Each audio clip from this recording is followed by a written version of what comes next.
Kwa nini uhusiano wako na pesa huamua hatima ya biashara yako? Kabla mtu hajashindwa kwenye biashara, mara nyingi huwa tayari ameshindwa kichwani.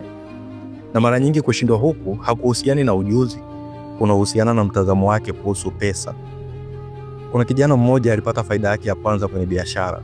Haikuwa kubwa, lakini ilikuwa mwanzo mzuri. Badala ya kujiuliza kwamba nitaikuza vipi, aliuliza swali lingine tofauti kabisa, ya kwamba nitaitumia vipi. Ndani ya muda mfupi, biashara yake ilianza kudumaa.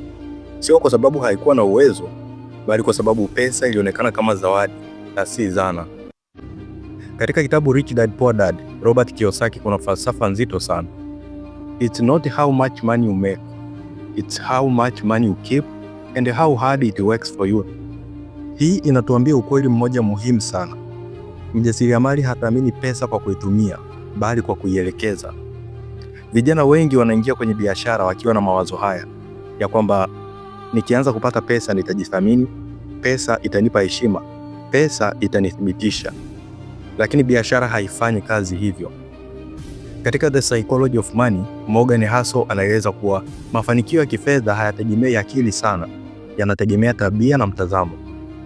Biashara inaweza kukuletea pesa, lakini bila nidhamu ya kifedha, pesa hizo zitapita tu. Na hapa kuna ukweli ambao mjasiriamali mchanga ni lazima kubaliane nao.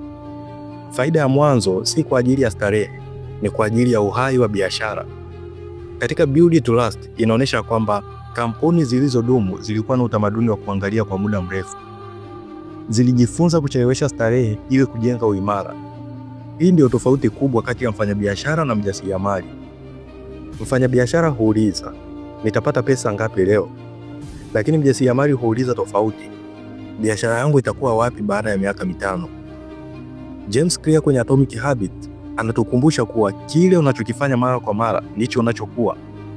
Ukizoea kutumia kila kinachoingia, utajenga biashara dhaifu. Lakini ukijenga tabia ya kutenga, kuwekeza na kurudisha kwenye sehemu ya biashara, utajenga kitu kinachodumu. Na hapa kuna falsafa muhimu sana ya kukumbuka. Pesa ni mtumishi mzuri, lakini ni bwana mbaya.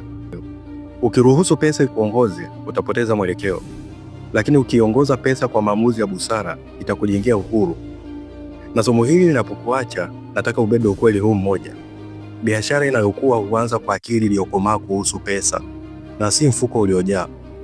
Na kama uko hapa ndani ya Mindset Hub, basi upo mahali sahihi pa kuweza kujifunza sio tu kuhusu pesa, bali kuhusu kudhibiti na kuzikuza kwa hekima. Tusikilize, tujenge mtazamo sahihi, tuendelee.